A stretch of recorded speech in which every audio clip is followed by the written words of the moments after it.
Quit laughing, JiMiller. That's how things go great.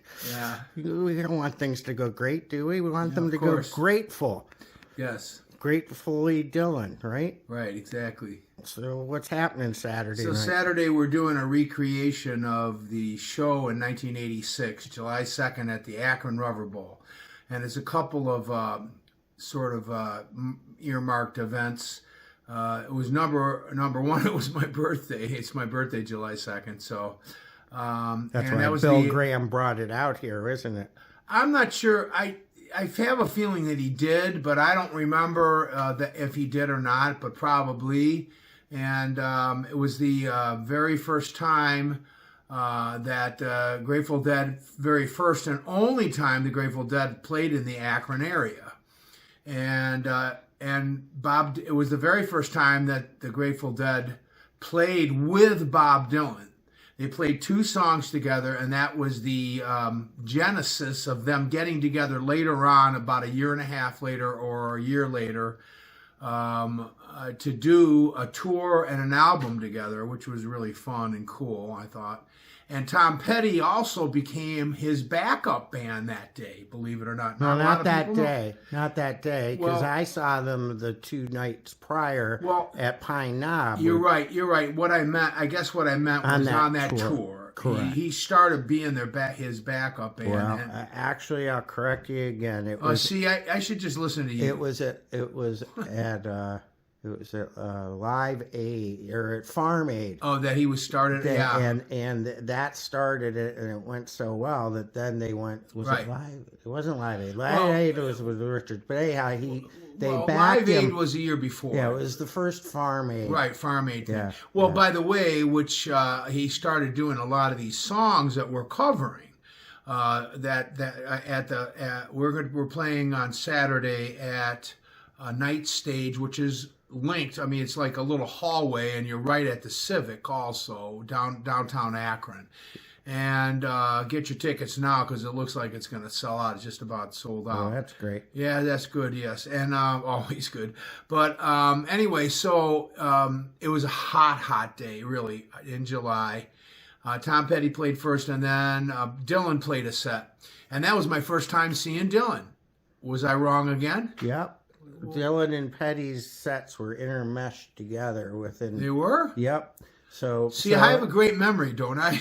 So it'd be like, and I was sober too, you know. Yeah, it'd be like Dylan and Petty would do 3 of his songs, and then then Petty did 3 songs. Then Dylan and Petty did like an acoustic set. Let me tell you, the sets were set up like Dylan. I think you might be wrong, but let's not argue about it, because Dylan's set itself was Bob's songs, and he was singing all the songs he was singing, because I went on the archive and I listened to it.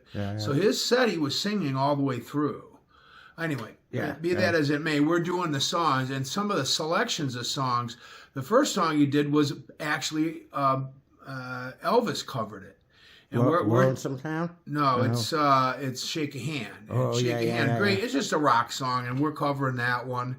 And then he does a lot of his hits in this, like some of his hits, like Blowing in the Wind and, not Mr. Tambourine Man, but like a Rolling Stone. And there's a lot of obscure things. One of the songs that he's doing is Across the Borderline. And I heard that song, and I didn't like the version. I went to Farm Aid, and I used that as sort of a template for us to learn it. I said, man, I love this song. It sounds like a Tex-Mex song.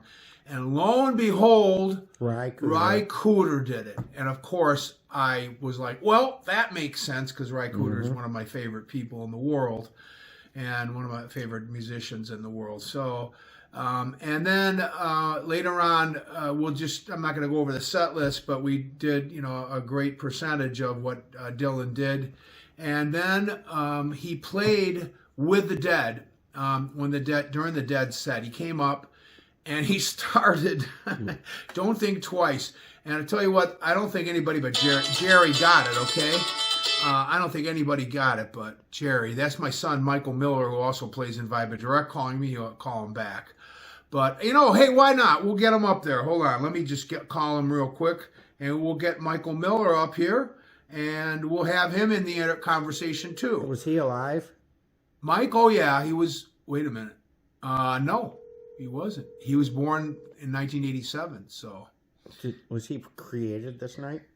No. Hey, Mike, you're on a video. Hi, Mike. It's Ken Dixon. Ken Dixon. We're talking about your dad's Dylan gig. And then we'll talk about our gig on the 13th of January. It's Meet the Millers with lots of other bands, people from Vibe and Direct. And who else is playing with us from other bands?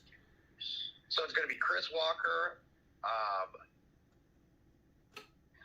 Really, Chris Walker, Doug Gallo from the Shoreline Funk All-Stars, and then, the two of us and Nev. That's right, and Nev from JiMiller Band. Then we'll have some guests. We'll probably invite some other guests from some other bands. Like what other bands possibly? Probably some Wanyama people and some Camel Butter people, right. I imagine. Yeah, so what we're doing is we're just doing like a Grateful Dead disco along with Lotus, and we're interweaving those two bands together. And so it's like the Miller generational band, you know what I mean? Like the old man's going to play, whoever that is.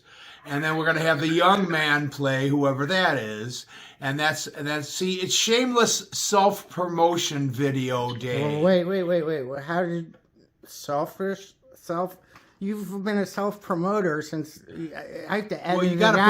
I have to edit out so many pitches in between songs on every Ouroboros tape. That's why they take so long to do. Nobody else is going to help you, right? Hey, make sure you come out next week. We're playing at the Eagle Tavern, Peabody's Cafe, and the flip side. Anyway, Mike, I got to get back to this, but let me give you a call. We'll talk in detail later, okay? All right, give me a call. When's the next Vibe and Direct gig? No, I'm playing with the Shoreline Funk All-Stars tonight at the Brothers Lounge. All right, at Brothers Lounge, that's folks. Tonight. That's tonight. That's the December 22nd. Yeah. Here you go. You see it? That's Michael when he was about 3 or 4, and guess who Santa is?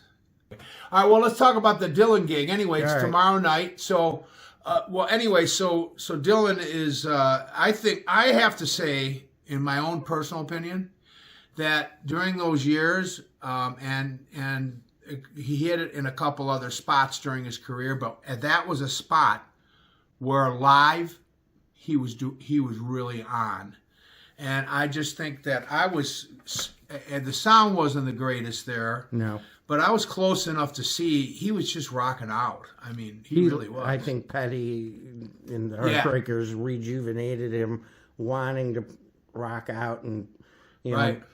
He brought up the cover he did. They were also doing the Long Red Cadillac and the Black Mustache, and songs like all these old rock and roll boogie tunes. Right? You know? Yeah. And you know what? I hadn't seen Dylan since then, and Beth and I went for our 10th anniversary, our wedding anniversary, down to the Civic to see him. Akron Civic Theater. And those guys are really nice folks, and they set us up, and we had great seats. And I was so impressed with him, man. He just was so, and I mean, he's played piano all night. Yeah. And they were so bluesy, and I just love the new album. It's fabulous. He's really changed as a singer. I love what he's doing. Yeah. He's still, listen, the guy, how he does it with his lyrics and fits it in with his music. I mean, it's just amazing. It's amazing to me. His phrasing is probably the best ever.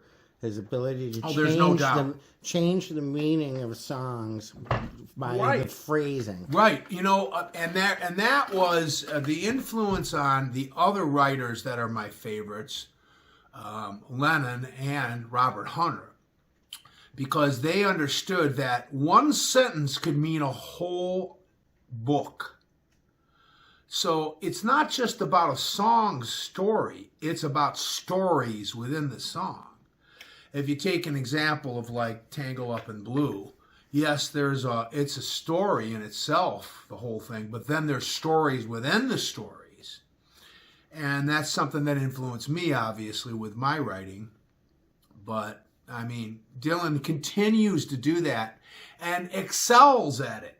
What do you think your best written song is? Yes. What's you? And I know that's. Oh, here we go. Hard to do. That's like asking me what kind of tree I like. You know? I like them all. I like all the trees. I don't have an opinion. Funny though, you can tell me which ones are no good. Oh yeah, that I could do. So how come you can do that side of the equation? I don't know. I can do that a little better. I guess because I'm critical. But it's easier. You know what? Listen. What song are you proud of right off the top of your tongue? I don't know. It changes it daily. But once it leaves you, it's not yours anymore. Correct. Anyway. Correct. So ask somebody else. I'll ask you that question. Your song? Yeah. Because really, that's the truth. Weather the storm. Well, a lot of people say that about Weather the Storm. Weather the Storm is why? easy. I think, you know why? Because I think it's got people through shitty periods. It also brings a little hope. Yeah. It says, it's not going to last. It'll be all right. It'll be all right. Right. It's not going to last. The crap's not going to last.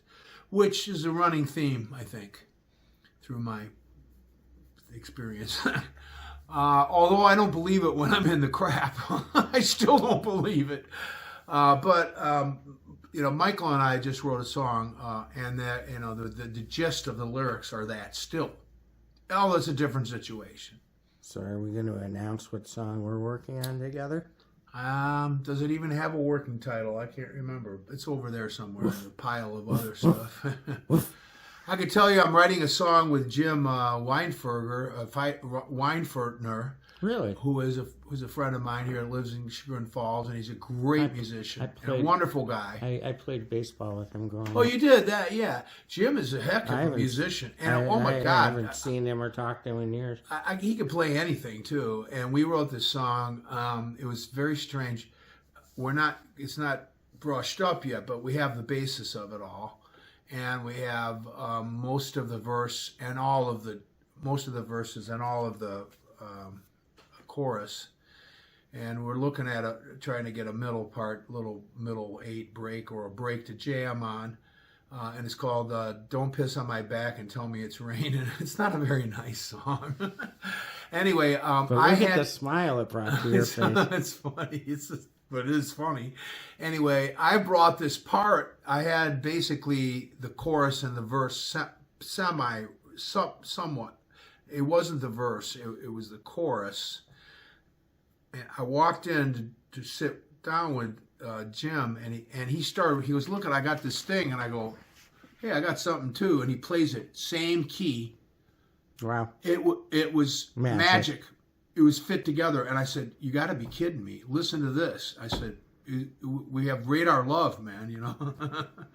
Anyway, so that's going on. So I'm writing, and Bob Vidalon, I'm writing. We haven't seen each other for a bit, but when we do the Beatles thing on February 3rd at the Winchester, like the Grateful Dead does the Beatles, Grateful Dead covered more Dylan, but not much more than the Beatles. They covered a lot of Beatles. And they did cool ones like all the psychedelic stuff. I'm looking forward to that. How we're going to emulate that, we have to work on, though. Plus, we're hoping to get a little bit more of a light show going, too, with Jim McMullen.